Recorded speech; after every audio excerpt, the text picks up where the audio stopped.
Hello students, स्वागत है आप सभी का हमारे चैनल पर। आज हम लोग पढ़ने वाले हैं घातांक के नियमों के बारे में। तो चलिए देखते हैं घातांक के कौन कौन से नियम हैं। तो सबसे पहला नियम हम लेते हैं कि जब बेस एक ही हो और पावर डिफरेंट हो, घात अलग अलग हो, तो a to the power m into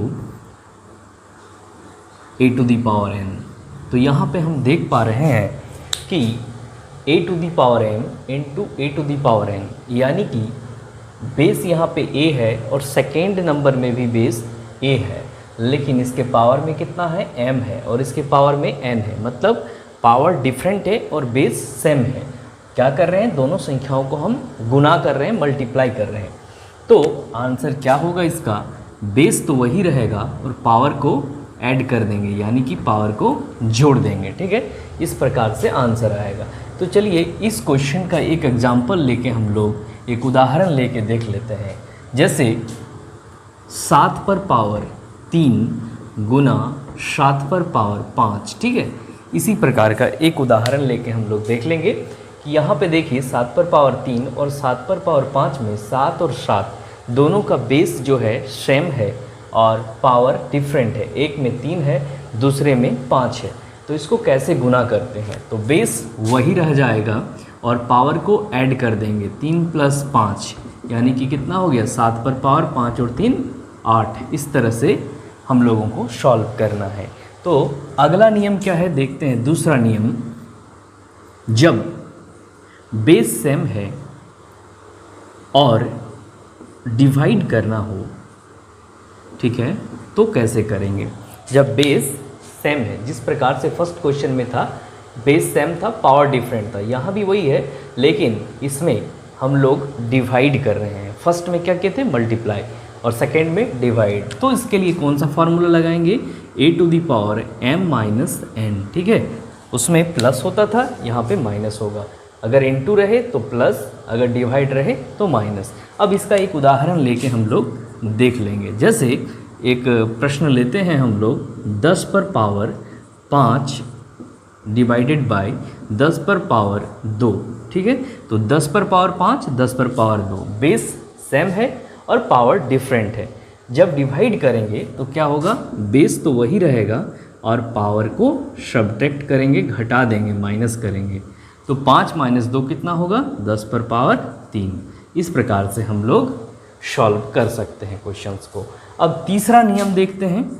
तीसरा नियम क्या होता है, किसी भी एक्सपोनेंट के ऊपर अगर पावर रहे, ठीक है, पावर के ऊपर पावर, जैसे a to the power m और इस पर होल पावर n अगर रहे तो क्या करते हैं।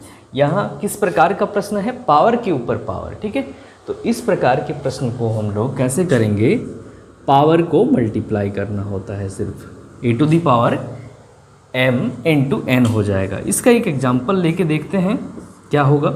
जैसे 6 पर पावर 7 और इस पर होल पावर फिर 3 है। ठीक है, 6 पर पावर 7 और इस पर होल पावर 3 है।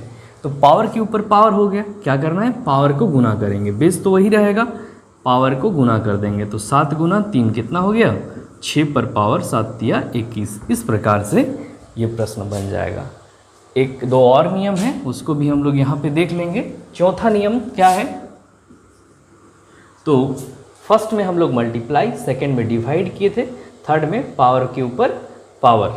अब हम लोग क्या करेंगे, अगर किसी भी नंबर पर पावर 0 रहे, अगर किसी भी नंबर के पावर में 0 रहे तो उसका वैल्यू हमेशा 1 होता है। ठीक है, अब एग्जाम्पल के रूप में हम ले सकते हैं, जैसे 10 पर पावर 0 है, फिर भी इसका मान 1 होगा।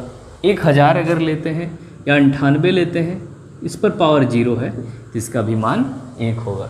इस तरह से हम लोग घातांक के नियमों का उपयोग करके बहुत सारे प्रश्नों को सॉल्व कर सकते हैं, हल कर सकते हैं। ठीक है, अब अगला देखेंगे हम लोग, जब बेस डिफरेंट हो, जैसे a पर पावर m गुना b पर पावर m।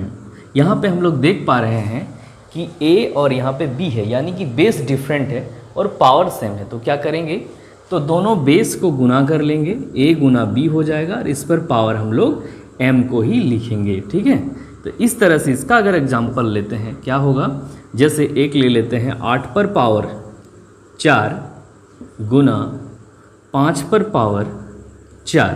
तो यहाँ हम देख पा रहे हैं कि एक में बेस 8 है, दूसरे में 5 है और इसका पावर में 4 है, इसका पावर 4 है। तो क्या करेंगे, इसको दोनों संख्याओं को गुना कर देंगे, दोनों बेस को गुना करेंगे तो 8 गुना 5 और इस पर पावर 4 ही रहेगा। देखिए 8 पंचे 40 पर पावर 4। इस प्रकार से हम लोग सॉल्व कर सकते हैं। तो ये था घातांक का नियम। अगर वीडियो अच्छा लगा हो लाइक कर दीजिए और अपने दोस्तों को भी शेयर कीजिए। Thank you.